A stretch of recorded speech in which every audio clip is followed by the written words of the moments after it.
Hi friends, welcome back to Rashu vlogs. ನಾನು ಮಾಡ್ತಿರೋದು vlog ಬಂದು ಇವತ್ತು ನನ್ನ ಬರ್ಡೇ ದಿನದ ವ್ಲಾಗ್ನ ನಾನು ನಿಮ್ಮ ಜೊತೆ ಶೇರ್ ಮಾಡ್ಕೊಳ್ತಿದ್ದೀನಿ. ಮೊದಲಿಗೆ ನಾನು ಮನೆಯಲ್ಲೆಲ್ಲ ಪೂಜೆನ ಮುಗಿಸಿ ನನ್ನ ಹಸ್ಬೆಂಡ್ ಕೆಲಸಕ್ಕೆ ಹೋಗೋ ಅಷ್ಟರಲ್ಲಿ ಟೆಂಪಲ್ಗೆ ಹೋಗಿ ಬರೋಣ ಅಂತ ಹೇಳಿ ಬೆಳಿಗ್ಗೆನೇ ಬನಶಂಕರಮ್ಮ ದೇವಸ್ಥಾನಕ್ಕೆ ಹೊರಡ್ತಾ ಇದ್ದೀವಿ. ನಾವು ಹೊರಟು ಅಲ್ಲಿ ಹೋಗೋ ಅಷ್ಟರಲ್ಲಿ ಬೆಳಿಗ್ಗೆ ಇನ್ನೂ ಏನು ಪೂಜೆ ಸ್ಟಾರ್ಟ್ ಆಗಿರಲಿಲ್ಲ. ಸೊ ಪೂಜೆ ಸ್ಟಾರ್ಟ್ ಆಗ್ಬೋದು ಅಂತೇಳಿ ಅಷ್ಟೊಂದು ರಶ್ ಇರಲಿಲ್ಲ. ನಾನು ನಿಂಬೆಹಣ್ಣು ಆರತಿನ ರೆಡಿ ಮಾಡಿಕೊಂಡು ನಾನು ದೀಪ ಕೂಡ ಹಚ್ಕೊಂಡ್ಬಿಟ್ಟೆ. ಬೇಗನೆ ಇಲ್ಲಿ ದರ್ಶನ ಆಗ್ಬೋದು, ಪೂಜೆ ಆಗ್ಬೋದು ಅಂತ ಹೇಳಿ. ಬಟ್ ಅಲ್ಲಿ ನಾವು 1 ಅವರ್ ವೆಯ್ಟ್ ಮಾಡಿದ್ರು ಕೂಡ ಇನ್ನೂ ಅಲಂಕಾರ ಮುಗ್ದಿರಲಿಲ್ಲ. ಕೆಲವೊಬ್ಬರು ಏನು ಮಾಡ್ತಿದ್ರು ಅಂದರೆ ಹೊರಗಡೆಯಿಂದನೇ ಪೂಜೆ ಮುಗಿಸ್ಕೊಂಡು ಓಡ್ತಾಯಿದ್ರು.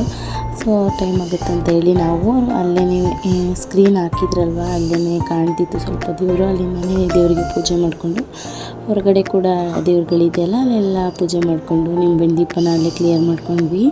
ನೆಕ್ಸ್ಟು ಮನೆಗೆ ಅಲ್ಲಿಂದ ಬಂದು ನನ್ನ ಹಸ್ಬೆಂಡು ಡ್ಯೂಟಿಗೆ ಹೋದರು. ಸೊ ನಾವು ನಾನು ನನ್ನ ಮಕ್ಕಳು ಮನೇಲೇ ಇದ್ವಿ. ಇನ್ನು ಸಂಜೆ ಬರ್ತಾ ಕೇಕ್ ತೊಗೊಂಡು ಬಂದಿದ್ದರು. ಸೊ ಕೇಕ್ನ ಕಟ್ ಮಾಡಿಕೊಂಡು ನಮ್ಮ ಡೇನ ಈ ರೀತಿ ಸೆಲೆಬ್ರೇಟ್ ಮಾಡ್ಕೊಂಡ್ವಿ. ನೆಕ್ಸ್ಟು ನಾನು ಯಾವುದೇ ರೀತಿಯ ನಾನ್ ವೆಜ್ ಮಾಡಿರಲಿಲ್ಲ ಮನೆಯಲ್ಲಿ, ಸ್ವೀಟ್ ಮಾಡಿಬಿಟ್ಟು ಸುಮ್ಮನೆ ಆಗಿಬಿಟ್ಟಿದ್ದೆ. ಸೊ ನನ್ನ ಹಸ್ಬೆಂಡು ಏನಾದರೂ ನಾನ್ ವೆಜ್ ತಿನ್ನೋಣ ಅಂತ ಹೇಳಿ ಗ್ರಿಲ್ಲು ಮತ್ತು ಪನ್ನೀರು ಮತ್ತು ಪರೋಟ ಇದನ್ನೆಲ್ಲ ಬುಕ್ ಮಾಡಿದರು. ನಮ್ಮ ಡೇ ಡಿನ್ನರ್ ಈ ರೀತಿ ಇತ್ತು. ಈ ರೀತಿ ನಾವು ನನ್ನ ಬರ್ಡೇ ಸೆಲೆಬ್ರೇಟ್ ಮಾಡಿ ಈ ದಿನಾನ ಎಂಡ್ ಮಾಡಿದ್ವಿ.